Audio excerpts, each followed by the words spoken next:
அல்லாஹு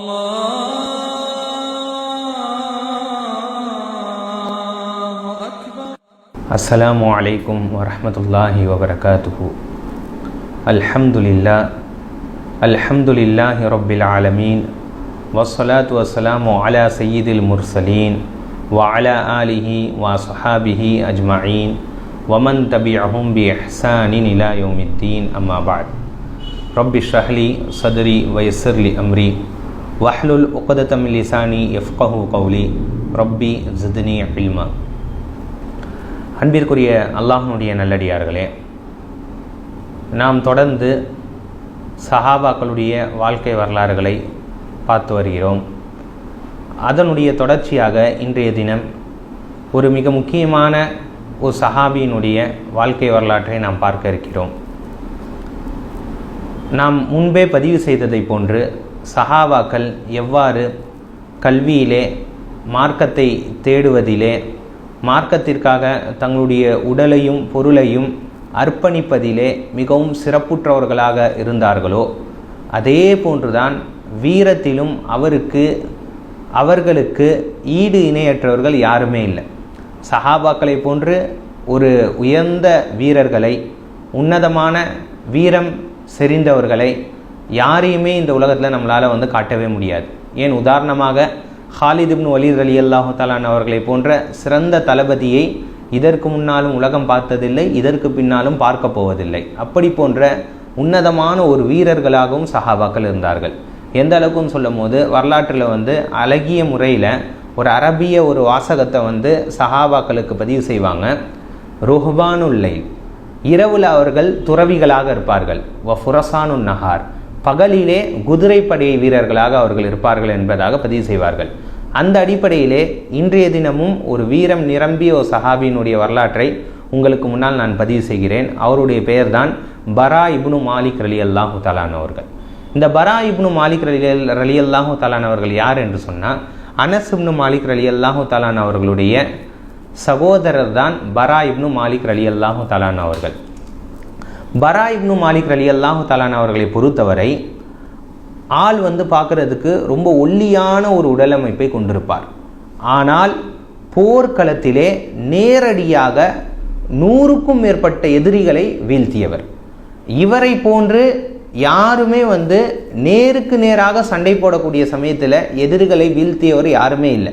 இதுவரைக்கும் ஒரு தோல்வியையும் கண்டிடாத ஒரு மிகப்பெரிய ஒரு சஹாபி தான் இவர். எப்படி பத்ர் போர்க்களம் ஆரம்பிப்பதற்கு முன்னால் நேருக்கு நேராக சண்டைக்கு அழைத்து அலி ரலியல்லாஹு தஆலா அவர்கள், ஹம்சா ரலியல்லாஹு தஆலா அவர்கள் வெற்றி பெற்றார்களோ, அதே போன்றுதான் இவரும் போர்க்களங்களுக்கு முன்னால் நேரடியாக பல நபர்களை சவாலுக்கு சண்டைக்கு அழைப்பார். அதிலே ஒரு முறை கூட இவர் தோற்றதே இல்லை. அப்படிப்பட்ட ஒரு வீரமிக்க ஒரு சஹாபி. இந்த பரா இப்னு மாலிக் ரலியல்லாஹு தஆலா அவர்களுடைய வீரம் நிறைந்த இந்த சம்பவம் பல போர்க்களங்களிலே வெளிப்பட்டாலும், எந்த ஒரு போர்க்களத்தில் மிகப்பெரிய ஒரு பிரதிபலிப்பை இவர் ஏற்படுத்துகிறார் என்று சொன்னால், நபிகள் நாயகம் ஸல்லல்லாஹு அலைஹி வஸல்லம் அவர்களுடைய மரணத்திற்கு பின்பாக நபி ஸல்லல்லாஹு அலைஹி வஸல்லம் அவர்களுக்கு மிகப்பெரிய ஒரு இழுக்கை ஏற்படுத்தியவர் தான் முசைலமா அல் கத்தாப். இந்த முசைலமா அல் கத்தாப் யார்? நபி அவர்களுடைய மரணத்தினுடைய தருவாயிலே தன்னை நபி என்று யமாமா தேசத்திலே அறிமுகப்படுத்தியவன். இந்த முசைலமாவுக்கு ஆதரவாளர்கள் அதிகமாக இருந்தார்கள். 40,000 வீரர்களை முசைலமா கொண்டவனாக இருந்தான். அந்த யமாமா பிரதேசத்தையே தன்னுடைய கட்டுப்பாட்டிற்கு கீழே கொண்டு 40,000 வீரர்களை கொண்டு மிகப்பெரிய ஒரு சோதனையாக அபூபக்கர் சித்திக் ரலியல்லாஹு தஆலா அவர்களுக்கும் முஸ்லிம்களுக்கும் அன்றைய காலகட்டத்திலே இருந்தான்.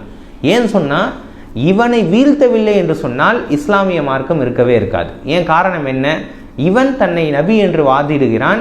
அந்த மக்களுக்கு எதெல்லாம் இஸ்லாமானது ஹலாலாக ஆக்கியதோ, ஹராம் என்று இஸ்லாமிய மார்க்கம் காட்டியதோ அதெல்லாம் ஹலால் ஆக்கிட்டான். உதாரணமாக மதுவை இவன் ஹலால் ஆக்கிவிட்டான், தொழுகை விடுவதை இவன் ஹலால் ஆக்கிவிட்டான். இது போன்ற ஒரு மனநிலை தான் யாருக்கு இருந்துச்சுன்னு சொன்னால், முசைலமாவுக்கு இருந்து கொண்டே இருந்தது. ஒரு கட்டத்தில் முசைலமா என்ன பண்ணுறான்னு சொல்லி கேட்டால், இஸ்லாத்திற்கும் முஸ்லிம்களுக்கும் ஒரு மிகப்பெரிய எதிரியாக விளங்குகிறான். இதனால் தான் அபூபக்கர் சித்திக் ரலியல்லாஹு தஆலா அவர்கள் இவனை வெற்றி கொள்வதற்காக முதல்ல இக்ரிமா இப்னு அபி ஜஹல் ரலியல்லாஹு தஆலா அவர்களுடைய தலைமையில் ஒரு படையை அனுப்பி வைக்கிறாங்க. ஆனால் அந்த படையினால் இவன் வெற்றி கொள்ள முடியவில்லை. அந்த படையானது தோற்று பின்வாங்கியது. அடுத்து ஷுரஹ்பில் இப்னு ஹசனார் ரலியல்லாஹு தஆலா அவர்களையும் ஹாலித் பின் வலீத் ரலியல்லாஹு தஆலா அவர்களையும் தலைமை ஏற்று இவனுக்கு எதிராக படையை நடத்துவதற்காக அபூபக்கர் சித்திக் ரலியல்லாஹு தஆலா அவர்கள் அனுப்பி வைக்கிறாங்க. ஹாலித் பின் வலீத் ரலியல்லாஹு தஆலா அவர்களுடைய படையும் செல்கிறது, முசைலமாவுடைய படையும் சந்திக்கிறாங்க. 2 படைகளுக்கும் மத்தியில் கடுமையான ஒரு போர் நடக்குது.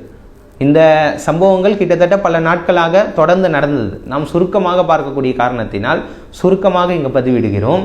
இந்த போரானது கடுமையாக உக்கிரமாக 2 படைகளுக்கும் மத்தியில் நடக்கிறது.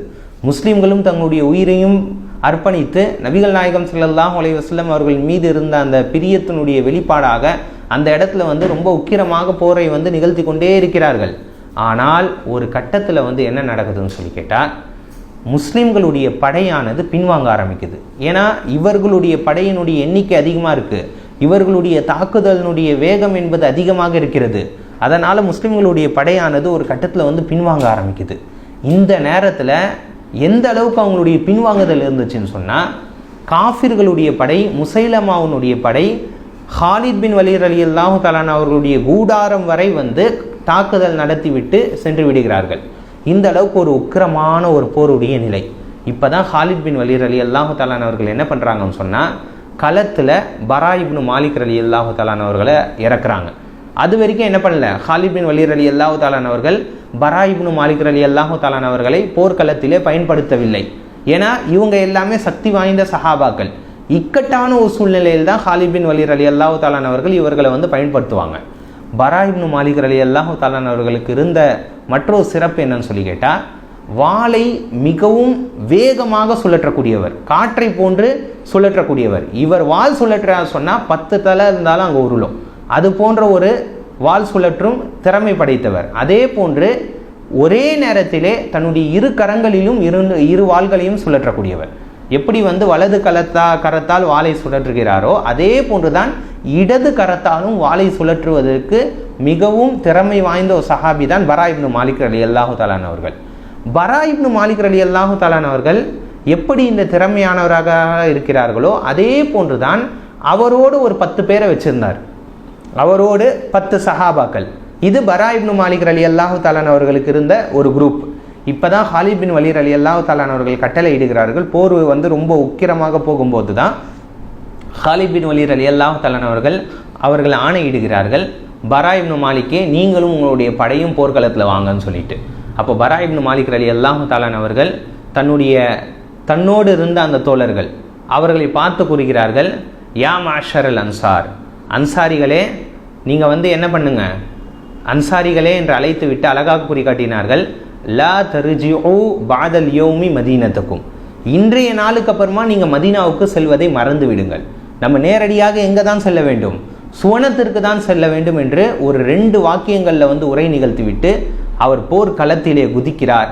அந்த போர்க்களத்திலே குதித்து எதிரணியினுடைய படையினுடைய வரிசையை கிழித்து கொண்டு அந்த படையிலே அவ்வாறாகவே புகுந்து தன்னுடைய அவரும் அவருடைய சகாக்களும் வாளை சுழற்றி என்ன பண்ணுறாங்கன்னு சொன்னால் ஒரு வழியாக எதிரணியை சிதறடிக்கிறார்கள். இது பரா இப்னு மாலிக் ரலியல்லாஹு தஆலா அவர்களுடைய படையினுடைய சிறப்பம்சம். இவர்கள் செய்ததை பார்த்தோன்னே முஸ்லீம்களுக்கு ஒரு மிகப்பெரிய ஒரு உத்வேகம் முஸ்லீம்களை என்ன பண்ணுறாங்கன்னு சொன்னால் முசைலமாவுடைய படையை வேகமாக வீரத்தோடு தாக்க ஆரம்பிக்கிறாங்க. இந்த ஒரு தாக்குதலின் காரணமாக என்ன நடக்குதுன்னு சொன்னால், முசைலமாவுடைய படை ஆங்காங்கே சிதறுண்டு அப்படியே போயிட்டு ஒரு தோட்டத்துக்குள்ளே போய் நுழையிறாங்க. அங்கிருந்த ஒரு தோட்டத்துக்குள்ளே போய் அவங்க எல்லாருமே நுழையிறாங்க. அந்த தோட்டத்திற்குள்ளே சென்ற அந்த முசைலமாவுடைய படை தோட்டத்தினுடைய கதவை மூடிக்கொள்கிறார்கள். கதவை மூடிக்கொண்ட பின்பாக சஹாபாக்கள், ஹாலித் பின் வலீத் ரலியல்லாஹு அவங்களுடைய படை, முஸ்லீம்கள் எல்லாருமே தோட்டத்துக்கு வெளியில் இருக்காங்க. இப்போ என்ன ஒரு நிகழ்வு ஏற்படுதுன்னு சொன்னால், இந்த முசைலமா இருந்த அந்த தோட்டம் என்பது உயர்வான பகுதியில் இருக்குது. முஸ்லீம்கள் தங்கி இருக்கக்கூடிய இந்த படை என்பது தாழ்வான பகுதியில் இருக்குது. உடனே முசைலமாவுடைய படை என்ன பண்ணுறாங்கன்னு சொன்னால், தோட்டத்திற்கு உள்ளாரிருந்து அம்புகளை அவ்வாறாகவே எய்து கொண்டே இருக்கிறார்கள், அம்புகளை வீசிக்கொண்டே இருக்கிறாங்க. முஸ்லீம்களுக்கு இது ஒரு மிகப்பெரிய ஒரு சிரமமாக மாறுது. அம்புகள் எல்லாமே முஸ்லீம்கள் மேலே பட உயிரிழப்புகள் இந்த இடத்துல முஸ்லீம்களுடைய பகுதிகளில் வந்து உயிரிழப்புகள் என்பது அதிகமாகி கொண்டே இருக்கிறது. ஒரு கட்டத்தில் என்ன நடக்குதுன்னு சொல்லி கேட்டால், முஸ்லீம்கள் எல்லாருமே வந்து ஒரு கட்டத்திலே நிராசையாகக்கூடிய ஒரு சூழ்நிலையில் இருக்காங்க. ஹாலித் பின் வலீத் ரலியல்லாஹு தஆலா அவர்களுக்கு என்ன செய்வது என்றே புலப்படவில்லை. உடனே ஹாலித் பின் வலீத் ரலியல்லாஹு தஆலா அவர்கள் என்ன பண்ணுறாங்கன்னு சொன்னால், பரா இப்னு மாலிக் ரலியல்லாஹு தஆலா அவர்களை அழைக்கிறார்கள். அழைத்து பேசக்கூடிய சமயத்தில் பரா இப்னு மாலிக் ரலியல்லாஹு தஆலா அவர்கள் ஹாலித் பின் வலீத் ரலியல்லாஹு தஆலா அவர்களை பார்த்து கூறுகிறார்கள், ஹாலிதே, நான் ரொம்ப வந்து மெலிந்த ஒரு உடல் அமைப்பை கொண்டவன். எனவே என்னை என்ன பண்ணுங்கன்னு சொன்னால், ஒரு பானை மாதிரி இருக்கக்கூடிய ஒரு பாத்திரத்தில் வச்சு என்னை நீங்கள் வந்து அந்த தோட்டத்தினுடைய கதவுக்கு அருகில் வந்து உள்ளே தூக்கி போட்டுருங்க. ஒன்று அங்கே போயிட்டு அந்த மக்களோடு நான் வந்து போர் புரிந்து அந்த கதவை வந்து திறந்து விடுகிறேன். அவ்வாறு இல்லை என்று சொன்னால் அந்த இடத்திலே நான் வந்து வீரமரணம் அடைகிறேன் என்பதாக சொல்கிறார். ஹாலித் பின் வலீத் ரலியல்லாஹு தஆலா அவர்களுக்கும் வேறொரு வாய்ப்பு இல்லாத காரணத்தினால் தன்னுடைய சிறந்த ஒரு போராளியை வந்து ஒரு பாத்திரத்திலே வைத்து அவங்க எல்லாருமே என்ன பண்ணுறாங்கன்னு சொல்லி கேட்டால், முஸ்லீம்கள் எல்லாருமே அவருடைய சிறிய உடலமைப்பு இருக்கக்கூடிய காரணத்தினால் உள்ளே தூக்கி போடுறாங்க. அந்த தோட்டத்திற்குள்ளே பரா இப்னு மாலிக் ரலியல்லாஹு தஆலா அவர்கள் இடியை போன்று அந்த காஃபிர்களுக்கு மேலே இறங்குறாங்க. இறங்கியவர் வாளை சுழற்றி சுழற்றி அவர்களோடு சண்டையிட்டு ஒரு கட்டத்திலே அந்த கதவையும் திறந்து விடுகிறார். சற்று யோசித்து பாருங்க, தோட்டத்தில் எல்லாருமே ஆயிரக்கணக்கான எதிரிகள் இருக்கிறாங்க. ஒரே ஒரு சஹாபி தான் தன்னுடைய வீரத்தின் மூலமாக உயிரையும் துச்சமென மதித்து அந்த தோட்டத்துக்குள்ளே குதித்து கதவையே திறந்து விடுகிறார் என்று சொன்னால் எப்படிப்பட்ட ஒரு மிகப்பெரிய ஒரு வீரராக இருப்பார். இது போன்ற ஒரு வீரத்தை வரலாற்றில் யாருமே பார்த்தே இருக்க மாட்டாங்க. பரா இப்னு மாலிக் ரலியல்லாஹு தஆலா அவர்கள் கதவை திறந்து விட்டது தான் தாமதம். உள்ளே நுழைந்த முஸ்லிம்கள் முசைலமாவுடைய அந்த காஃபிர்னுடைய படையை துவம்சம் செய்கிறார்கள். அவர்களை வெட்டி வீழ்த்துகிறார்கள். இறுதியிலே வெற்றியானது முஸ்லிம்களுடைய வசமாக மாறியது. அந்த தோட்டத்திற்கு பெயரே இறுதியாக எந்த தோட்டமாக ஆச்சுன்னு சொன்னால் ஹதீகத்துல் மவுத், மரண தோட்டம் என்பதாக அந்த தோட்டத்தினுடைய பெயரே வந்தது. இறுதியாக ஹாலித் பின் வலீத் ரலியல்லாஹு தஆலா அவர்கள் இந்த போரினுடைய கதாநாயகனாக விளங்கக்கூடிய பரா இப்னு மாலிக் ரலியல்லாஹு தஆலா அவர்களை தேடினா பரா இப்னு மாலிக் ரலியல்லாஹு தஆலா அவர்கள் தன்னுடைய உடலிலே 80 காயங்கள் பட்ட நிலையிலே அந்த போர்க்களத்திலே தனியாக வந்து இருந்து கொண்டிருக்கிறாங்க. அவர்களை தூக்கி சுமந்து தன்னுடைய கூடாரத்துக்கு அருகிலேயே ஒரு கூடாரத்தை ஏற்படுத்தி அவர்களுக்கு சிகிச்சை அளித்து கொண்டே இருக்கிறார்கள். இதுதான் பரா இப்னு மாலிக் ரலியல்லாஹு தஆலா அவர்களுடைய வீரத்திற்கு ஒரு மிகப்பெரிய ஒரு முன்னுதாரணமாக இருக்கக்கூடிய ஒரு சம்பவம். அடுத்து ஒரு மிகப்பெரிய ஒரு சம்பவம் இருக்கிறது. அதை அடுத்த தொடரிலே நாம் பார்க்கலாம். வாஹித் அவனான் அல்ஹம்துலில்லாஹி ரப்பில் ஆலமீன். அஸ்ஸலாமு அலைக்கும் வரஹ்மத்துல்லாஹி வபரகாத்துஹு.